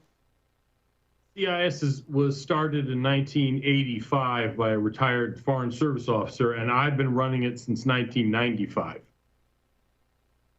Wow. So that's a while. I was a junior in high school. I'm not that good at that math, but that's 20-something years, right? It's about? Yeah, it's a while. 27 years, I think, next month is when is how long I have been here. And I pointed out that you guys are the only pro-legal immigration dedicated think tank in Washington, D.C., and I made the joke, but it's not a joke, that Soros is funded, because it is the people who are pro-illegal immigration, the think tanks that are all over the town, a lot of those are funded by George Soros. So that's fair to say, isn't it, Mark? Sure, and the advocacy groups, too. They get money from Soros, but they get most of their money from other places. In other words, if you focus just on Soros, there's all kinds of bad guys, Ford Foundation and all kinds of people funding this kind of work. Yes, a lot of not to mention big corporations that, basically the left and the big corporations are kind of in bed on the immigration issue. Yeah, they want cheap labor. And that's always exactly right. And by the way, Mark Carmine, Mark. Nice to meet you. Hi, Carmine.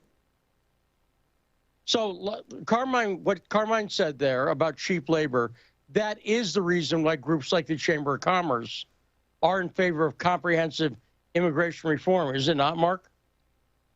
Yeah, it is. And they also, also like Tucker and others say that the left is for it because they want the votes, the corporations because they want the cheap labor. But, I think there's something even deeper than either one of those, basically, that drives all of this push against borders. And that is that these guys, left and right, basically don't believe that the American people have the right to keep foreigners out. In other words, it's an ideological issue that immigration should not, it's morally wrong to limit immigration in any way. And that's much harder to overcome than just some people, the lobbyists doing the math and figuring, well, this will cut labor costs. That's part of it. But this perspective of, like John Lennon in Imagine, imagine there's no countries, imagine there's no borders. That's a lot harder to overcome, and that's why this is such a difficult issue. Now, Mark, let me just ask you, maybe you don't know the answer, but you're pretty smart on this stuff, so probably you do. Where is that? Regular people, whether it's here or in Europe or whatever, still value their own country. And so that basic difference drives a lot of problems, whether it's immigration, foreign policy, or whatever. And our leadership classes, the people who run the institutions of our society, just don't think that the interests of their fellow Americans should come before the interests of foreigners. And I don't know where that comes from, but it's a insidious and dangerous idea. It's fundamentally anti-democratic, but it is what we are ultimately up against, not just some cheap labor lobbyists or some, Democrats trying to import voters. And you can hear this sometimes in the media coverage where the term nationalism, they say it almost with a sneer. There's a negativity about nationalism. You know what I'm talking about, Mark. Absolutely. A lot of the press, right? Well, they equate all nationalism with, quote, white nationalism. They've made it synonymous. The same way if you're against illegal immigration, you're just against immigration. I mean, look, it's I don't mean to get super philosophical here, but Aristotle said every virtue has two vices, two bad components to it. One is if you have too much of the characteristic. One is if you don't have enough. If you're not honest enough, then you're a liar. If you're too honest, then your friend is drunk, raving about killing his enemies, and asks whether you have a gun, and you tell him no. Well, that's a lie, but that if you told him the truth, that would be bad. Well, it's the same thing with love of country. Too much of it is bad. you're a jingoist, you know, whatever it is. There's all kinds of ways. We all know that. Too much patriotism, too much nationalism can be dangerous. The problem is, with our newspapers and politicians and business leaders, they don't have enough. In other words, there's a real shortfall, a lack of national feeling, a lack of patriotism. And they think that's a good thing. And it's not. It's actually, it's a vice. It is a bad phenomenon. And we're only going to be able to overcome it if we say it out loud and confront it directly rather than kind of scoot around the edges. So here's my question for you. Do you think this is why Trump's whole America First platform drove the media and the Democrats and all these corporations insane? Absolutely, because they don't believe that America should be first. I'm not saying they hate America. They're not Jane Fonda necessarily, although there's some of those people, or Angela Davis. Yes, there are people like that.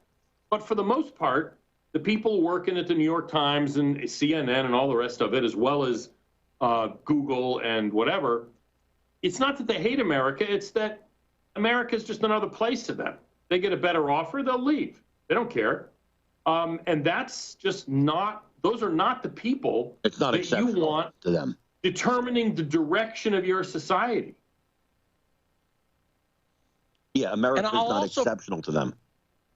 Well, Right. and I'll also point out that I think this is one of the reasons, and you see it sometimes, it's a knock against President Vladimir Putin of Russia, is that he seems to be genuinely a nationalist in that he's got a certain amount of pride in Russia, but I don't think he takes it too far. But it is obviously something that makes people mental about Putin, too, that I've noticed. And, Mark, let me ask you this.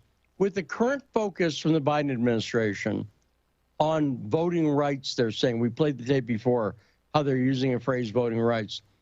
Is there much crossover between the issue that you guys focus on the Center for Immigration Studies, and this push for voting rights?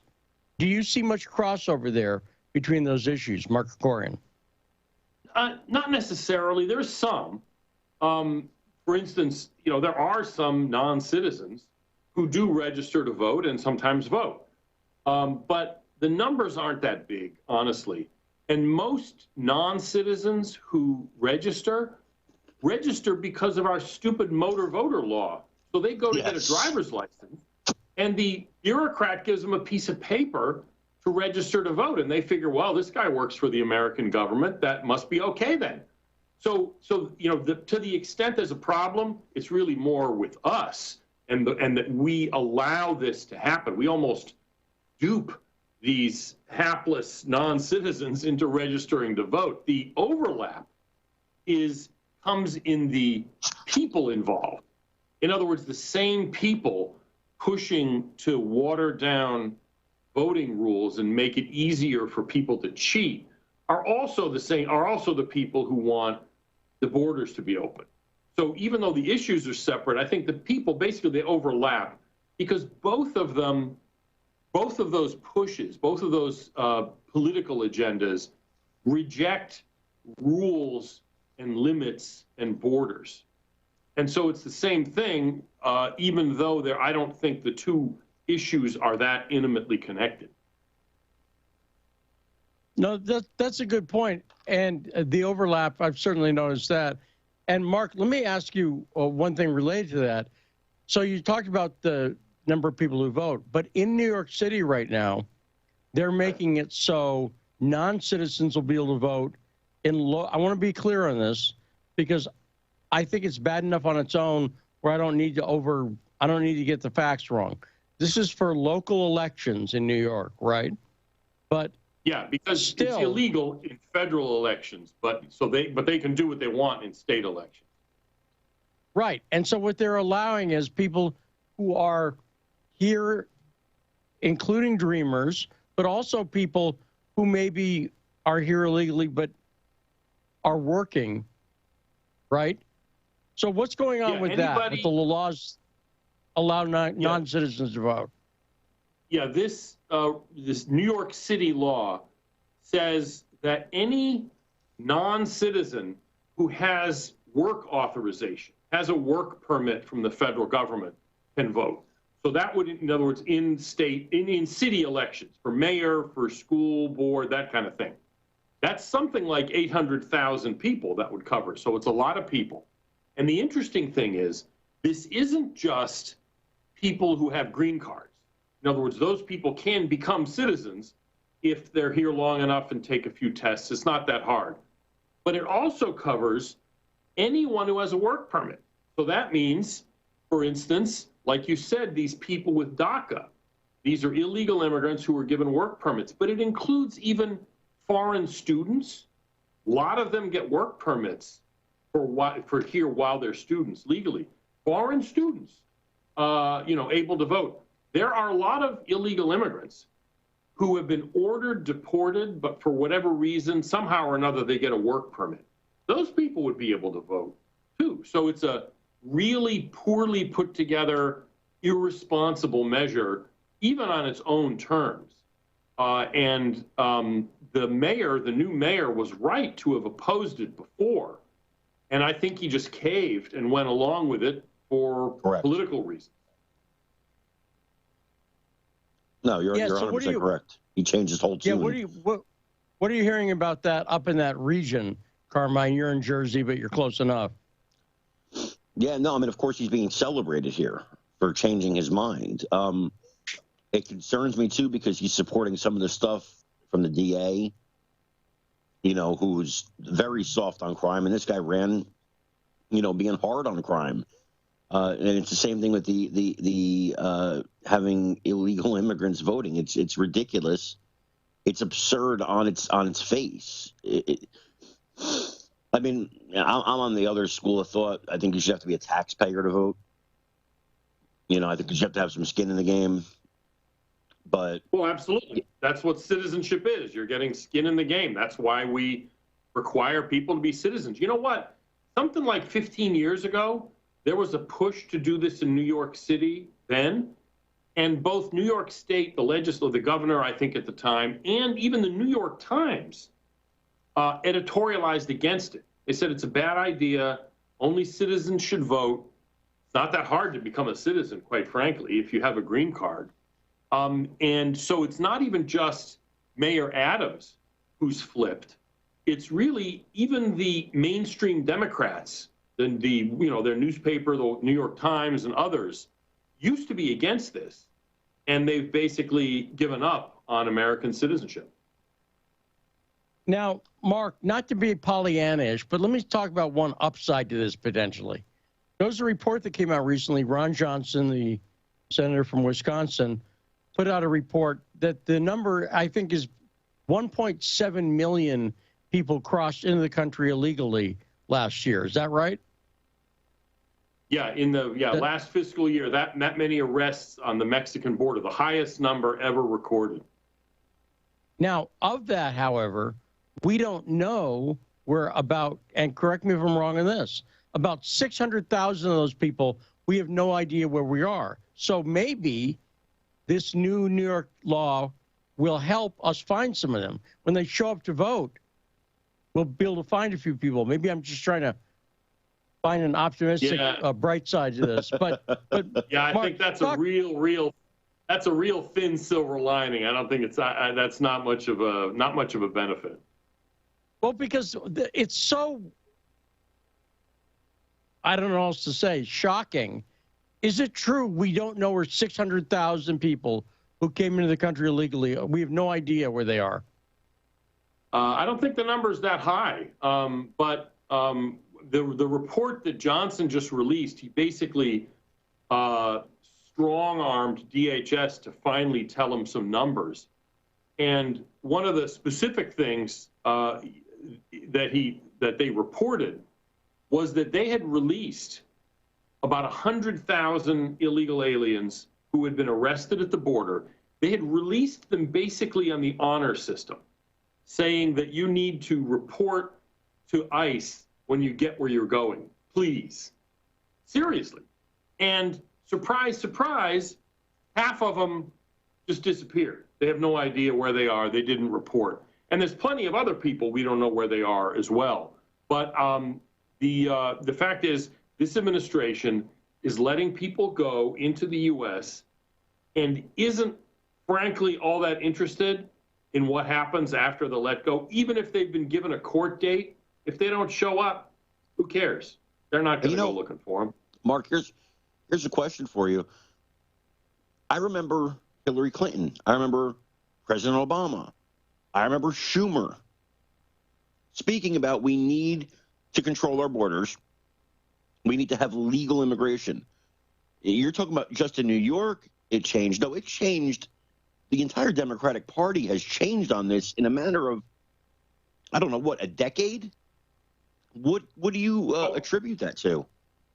Yeah, absolutely. I mean, the mainstream of the Democratic Party has radicalized on immigration. There's really no other way to put it.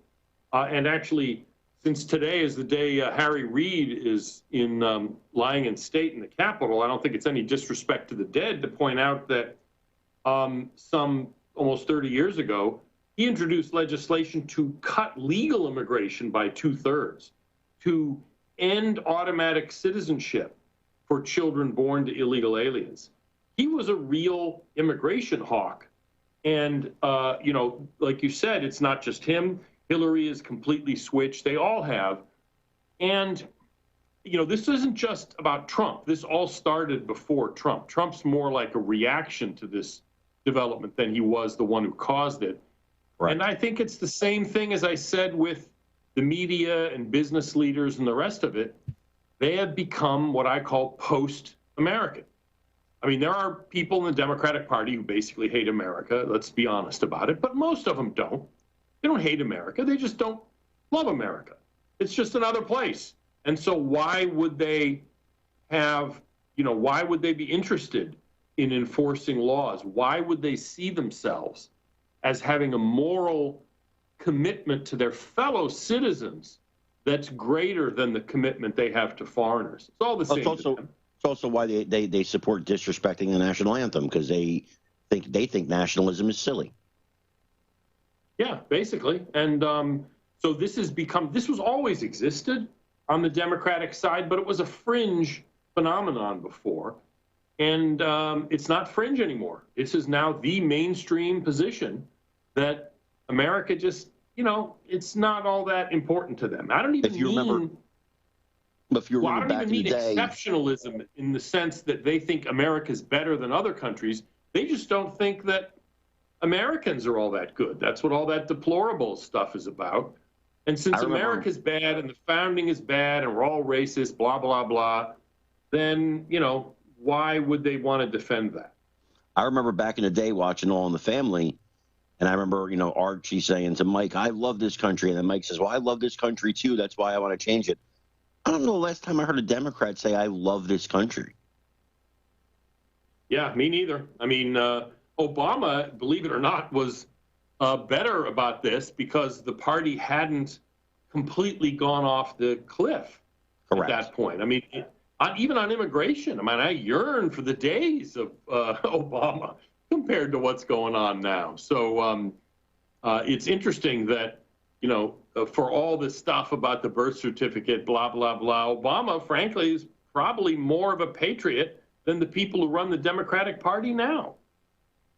Well, let me ask you this, Mark, being very practical here. If you're going to do a report card, who are the best, if you had to name, let's say, 3 of the best, 3 of the worst in Congress now, between the House and the Senate, who are the politicians to watch for? Who's good on immigration issues and who's really bad on immigration issues? Mark Krikorian? Yeah, the good on immigration issues is relatively few. Tom Cotton is good. Josh Hawley has been pretty good. I don't want to leave any people out, but and then in the House, Jim Banks is good. There's a lot of actually good Republicans in the House. Jim Banks runs the Republican Study Committee, which is important. Mo Brooks has been a leader in this issue. So, you know, if I don't name anybody, I don't want to hear about, you know, get in trouble for that, because there's a lot of people on the Republican side who are pretty good. The Democratic side, it's almost like who isn't bad on the Democratic side. I mean, Numbers USA is an advocacy group we're a think tank, but numbersusa.com does the, advocacy group citizen action stuff. And they actually have report cards on immigration. And almost all the Democrats are F. The ones who aren't F- are, you're sort of almost thankful for that. There's a few people who are like in the D, get a grade of D. There may even be a couple of C's among the Democrats.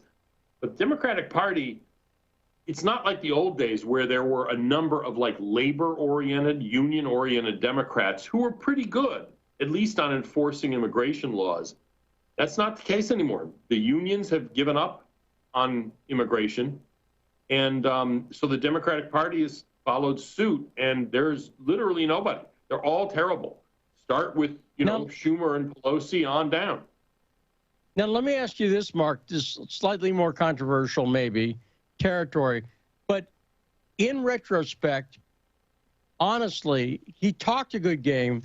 But how was Donald Trump, at the end of the day, on immigration issues, how do you think President Trump did? Do you think he was the... and again, the reason I say controversial is I'm not trying to bash him for the sake of bashing him.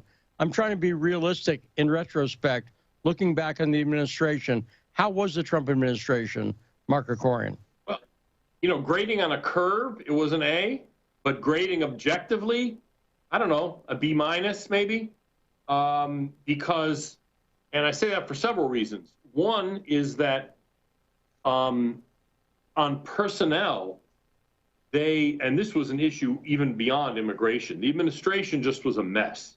They were hiring people who were basically never Trumpers, didn't believe in the president's agenda.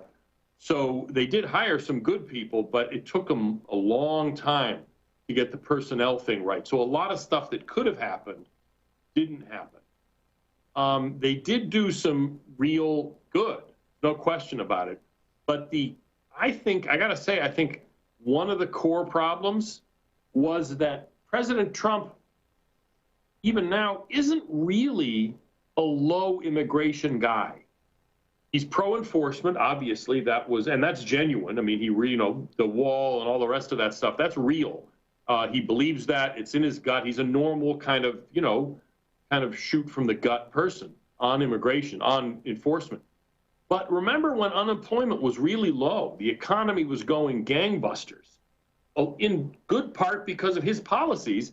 He was actually thinking about increasing immigration because businessmen were saying, well, it's harder to hire people and all that stuff. So, in a sense, Trumpism is too important to leave to Trump. And Mark, we're out of time. The music's playing. So we got to go. But fantastic appearance, Mark Krikorian from the Center for Immigration Studies, and that's a great way to end it. Trumpism is too important to leave with Trump is a great line, Carmine. What do you say about that? I love it. It's a fantastic line. That's a great line. Thanks again to Carmine Sabia for joining us for the entire show as a guest and as a guest host. Fun, right, Carmine? Love it, man. And we will be back tomorrow on the best damn talk show in the world. You've been listening to The Backstory.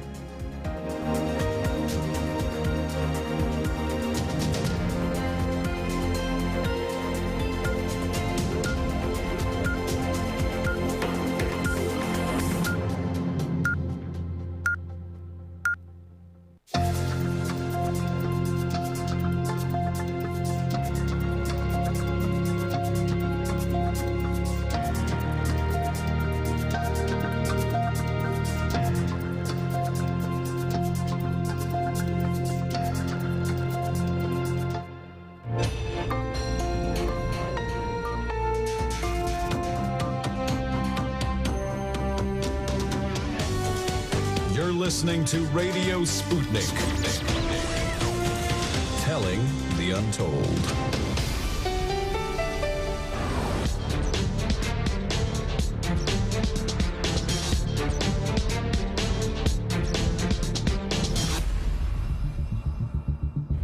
Good evening. Welcome to the Critical Hour. We're coming to you from the capital of the United States of America, Washington, D.C., here on Radio Sputnik. I'm political scientist, author, and nationally syndicated columnist Dr. Wilmer Leon, and I'm joined here by my co-host, political analyst Garland Nixon. Thank you, Wilmer. For the next 2 hours, we will explore and analyze the salient news stories that are impacting the global village in which we live.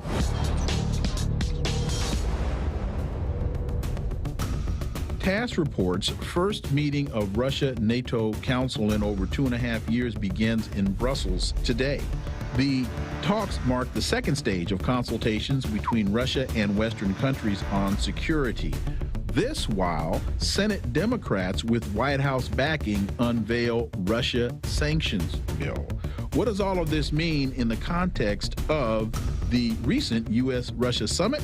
Well, for insight, we turn to our first guest. He's an author and international security analyst, Dr. David Oualaalou.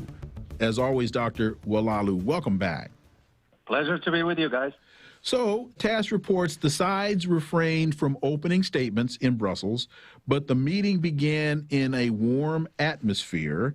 You've got the Russian delegation head, Deputy Foreign Minister Alexander Grushko. He shook hands with the top U.S. delegate, Wendy Sherman. Your thoughts on this NATO element, this phase 2 discussion, and I'm wondering, by adding the representatives of European countries, does this have an impact on the U.S. anti-Russia bias? That's an interesting question and observation, Wilmer. Thank you. Let's start with the obvious.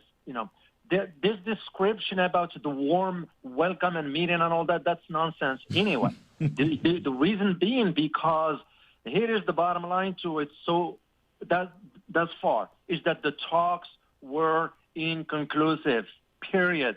It's because, for a simple reason, that Europe, the U.S., NATO have not and are not taking Russia's strategic interest, strategic and security interest seriously. So all these hypes that come in out of Western media about, well, NATO now is talking to Russia and all that, it's nothing but a hype.